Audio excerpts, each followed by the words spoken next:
بۆیە پێغەمبەری خوا صلی الله عليه وسلم حەق و مافی زۆری هەیە لەسەر ئێمەی مسلمان. ئێمەی مسلمان ئەبێ حەق و مافەکانی پێغەمبەری خوا صلی الله عليه وسلم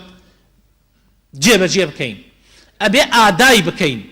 واجبە لەسەر شانی هەر یەکێک لە ئێمە هەست بەو مەسئولیەتە بکە کە ئەم پێویستە لەسەری مافەکانی پێغەمبەر صلی الله عليه وسلم جێبەجێ بکە. هەندێک لەو مافانەی کە پێغەمبەر هەیەتی لەسەر ئێمە عەرزی جەنابتان یەکەم پێویستە ئێمە بیر و باوەڕێکی تەواومان هەبێ بەو پەیامەی کە محەممەد هێنای صلی الله عليه وسلم، کە وایش بزانین ئەوە کۆتایی هەموو پەیامەکانە. قەت نێتە خەیاڵمانەوە بزانین ئاینی ئیسلام کۆن ئەبێ. ئاینی ئیسلام کۆتای ئاینەکان و پەیامەکانە کە خوا بە پێغەمبەرە ناردوێتی حتا کۆتا زەمان مرۆڤایەتی جێبەجێ بکە لە هەر سەردەمێکە و لە هەر شوێنێکە و هەر مرۆڤێک هەر زوانێکی هەبێ بەختەوەرترین مرۆڤە بێ لەسەر زەویە. یەک زەڕەیەک گەردیلەیەک عیب و نوقسانی و کەموکورتی لە ئاینی پیرۆزی ئیسلامانیە. بەڵام ئەوانەی کە عیبیان هەیە و کەموکورتن ئەوانن کە ئیدعای شوێنکەوتنی پێغەمبەر ئەکەن بەڵام بەداخەوە شوێنکەوتوی پێغەمبەر نین. واجبە لەسەر شانمان ئیمانی پێبێنین. خوای تەعالە ئەفەرمێ فآمنوا بالله وبرسوله. واجبە لەسەر شانمان طاعەت و گوێڕایەڵی پێغەمبەر بکەین و شوێنی بکەوین. طاعەت یعنی گوێڕایەڵی، یعنی شوێنی پێغەمبەر بکەوین صلی الله عليه وسلم، شوێنی ئەو ڕێبازە بکەین کە پێغەمبەر هێنای، شوێنی شریعەتەکەی کەوین و بیش زانین بەختەوەری ئێمە وەک مرۆڤ هە لە شریعەتەکەی پێغەمبەرە صلی الله عليه وسلم. برا بەڕێزەکانم، شریعەتی پێغەمبەر بۆیە بەختەوەری تایە چونکە هی خوایە و خوای تەعالایش خۆی ئێمەی دروست کردەوە بە دیمانی هێناوە لە نەبوونەوە. ئەو ئەزانێت چی بۆ ئێمە باشە، قەت کەسی تر نازانێ ئیلا خوا خۆی نەبێ. عینەن وەکو ئەو وایە تۆ ئێستا سبلتێک لەو سبلتانە ئەیکڕیت، کاتی ئەیکڕیت لەگەڵ یا کەتەلۆکێک هەیە، ئەو کەسەی کە ئەو سبلتەی سەنع کردیە و دروستی کردووە خۆی ئەزانێ تحملی چی ئەکا و چۆن بدرێ لە کارەبا و چۆن بەکار بهێنرێ. ئەگەر یەکێک هە لە خۆی هەڵچێ بێژە بابە ئەوان لێی نازانن من باشی لێ ئەزانم، لە جیاتی ئەوەی بیدا لە کارەبای 220 بیدا لە کارەبای 110 کارەباکە بە یەک جا سبلتەکە ئەسووتێ. و چەند جاریش کەسان وەسایلێک هەبووە لیان نەزانیە، خوێنواریان باش نەبووە دایانە لی سووتاندیانە پێش ئەوەی بکەوێتە کار. ئەم سەرزەویە ئاواتانێ، ئەم دنیایە ئاواتانێ. ئەگەر بە غەیری شەریعەتەکەی خوا حکمی لەسەر بکرێ، داوەری بکرێ، بەخوا برا بەڕێزەکانم لە جیاتی ئەوەی دنیایەکی بەختەوەر و خۆشیمان هەبێ، لە جیاتی ئەوەی لە ژیانێکی شیرین و بەختەوەرا بژین، بەخوا ژیانمان ئەبێتە ژیانی گوێژاڵکی، ئەبێتە ژیانێکی تاڵ و عقوبەتەکەیشی هەر لە دنیا تاڵە، لە قیامەتیشا خوای تەعالا عقوبەتی جەهەنەممان پێدە. خوا پەنامان بدە. بۆیە خوای تەعالا لە قورئانە ئەفەرمێ فەلا وەڕەبیکە سوێن بێ بە پەروەردەگاری تۆ ئەی محەممەد لا يؤمنون حتى يحكموك فيما شجر بينهم. والله أي پیغمبر إيمانيان نية حتى وكو تونكنا داور لهمو جيانيانا، لهمو كاروباركاني جيانيانا، تو حكميان بيت، تو داوريان بيت بپی شریعتەکەی کە تۆ هێناوتە ئەوان حکم بکەن. سێیەم خۆشەویستەکانم، پێویستە ئێمە خۆشەویستی پێغەمبەر صلی الله عليه وسلم لە دوای خۆشەویستی خوا. بۆیە ئەڵێم لە دوای خۆشەویستی خوا چونکە ئێمە محەممەد صلی الله عليه وسلم ئامۆزای کەسمان نییە، برای کەسمان نییە، باوک کەسمان نییە، کوڕی کەستان نییە. محەممەد صلی الله عليه وسلم کابرایەکە ئەگەر چی بەڕەچەڵەک بڕواتۆ لەوانەیە کورد بێ، چونکە لەنەوەی پێغەمبەر ئیبراهیمە، بەس لەناو عەرەبا ژیاوە بە عەرەب مەشهورە. پێغەمبەر صلی الله عليه وسلم خزمی کەستان نییە، عەشیرەتی کەستان نییە. ئێوە بۆ پێغەمبەرتان خۆشەوێ لەبەر خاتر خوا، چونکە پەیامبەری خوایە، ڕیسالەی خوای هێناوە. بۆیە ئەبێت خۆشەویستی پێغەمبەر صلی الله عليه وسلم بەر خوا بێ و ئەبێ پێغەمبەری خوا بە پێی فەرمانی خوا لە هەموو کەسێ خۆشەویستتر بێ لە لامان، تەنانەت لە خودی خۆشمان. عومەری کوڕی خەتاب ڕۆژێکیان پێغەمبەر فەرمووی ئەبێ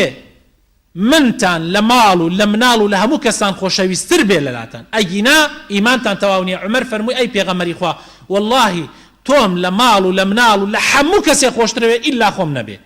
فەرمووی ئیمانت تەواو نییە عومەر، ئیلا ئەبێ لە خۆشت خۆشەویستتر بم لە دڵتا. تۆزیە وەستا عومەر و فەرمووی ئێستا لە ناو دڵ و ئەڵێم ئەی پێغەمبەری خوا تۆم لە خۆمیش خۆشتر ئەوێ فەرمووی ئێستا ئیمانت تەواوە چونکە ئەگەر تۆ پێغەمبەرت لە خۆت خۆشتر نەوێ خۆشەویستەکانم ناتوانیت هەڵگری پەیامی ئەو پێغەمبەرە بیت ناتوانیت لە بچووک و گەورەیە باوەڕی تەواوت بە پێغەمبەر هەبێ صلی الله عليه وسلم لەبەر ئەوە ئەبێ خۆشەویستی پێغەمبەر صلی الله عليه وسلم لەسەرەوەی هەموو خۆشەویستیەکان بێ ئەبێت خۆشەویستی پێغەمبەر صلی الله عليه وسلم جێی هەموو خۆشەویستیەکان لە ناو دڵتا بگرێتەوە تەنانەت ئەبێت حتا شتێک تیش کە خۆش بوێ لەبەر خاتر پێغەمبەر خۆشت بوێ ئەصحابەیەکی پێغەمبەر صلی الله عليه وسلم ئەیگەڕێتەوە ئەفەرمێ من لەلام کوولەکە چێشتێکی خۆش نەبوو کوولەکە جا کوولەکە خۆتان ئەزانن یەکێکە لەو شتانەی کە زۆر بەسوودە بۆ نەخۆشی مەعیدە بۆ زۆرێک لە نەخۆشیەکان ئەڵێ کوولەکە لەلام چێشتێکی خۆش نەبوو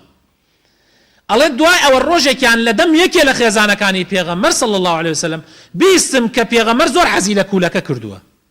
ئەفەرمێ لەو ڕۆژەوە کوولەکە بووە خۆشترین چێشت لەلام چونکە لای پێغەمبەر خۆشەویست بووە ئێمە ئەبێ ئاوا بین ئەبێ هەر شتێ پێغەمبەر خۆشی بوێ لامان خۆشەویست بێ هەر شتێ پێغەمبەر خۆشی نەوێ ئەبێ قینمان لێی بێ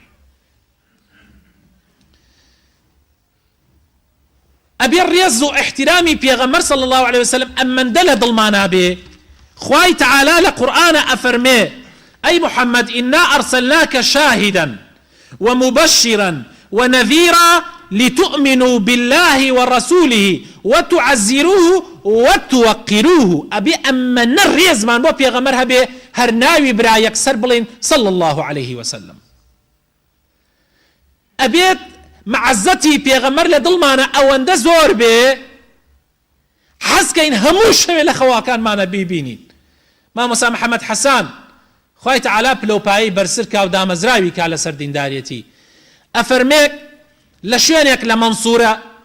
شوێنێک بوو لەوێ بان کرابووم دعوت کرابووم بۆ وتار ئەڵێ دوای وتارەکە کابرایەک زۆر ڕجای لێ کردم وتی حەزەکەم ئەی مامۆستای بەڕێز و خۆشەویست بچین لە ماڵ ئێمە دایکم زۆر حەزەکە بتبینێ ناتوانێت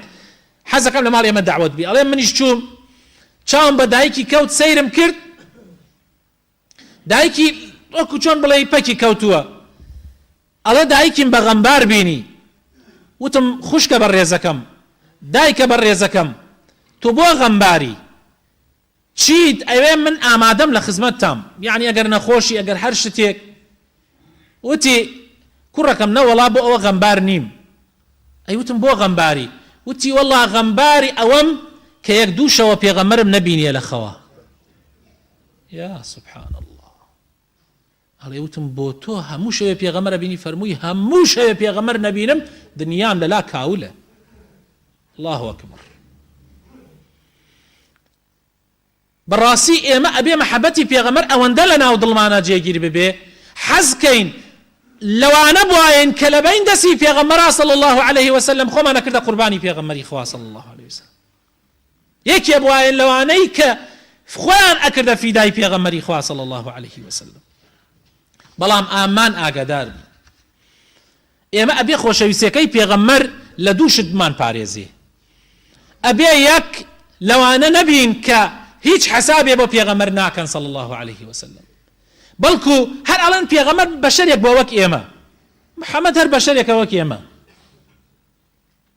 هەرگیز وانیە خوای تعالی کاتێک ئەفەرمێ قل ئینەما ئەنا بەشەر کاتێک ئەفەرمێ ئەی محەممەد بڵێ من بەشەرێکم بۆیە ئەفەرمێ بڵێ من بەشەرێکم لەبەر ئەوەی وەکو عیسا کەس بەخوای نەزانێ محەممەد صلی الله عليه وسلم قل إنما أنا بشر مثلكم يوحى إلي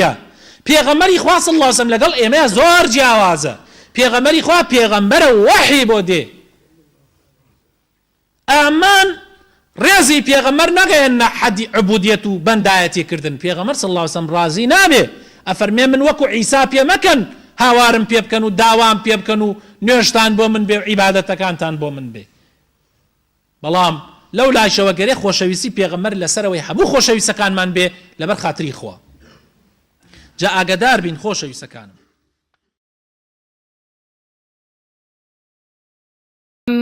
ألم تر كيف ضرب الله مثلا كلمة طيبة كشجرة طيبة أصلها ثابت وفرعها في السماء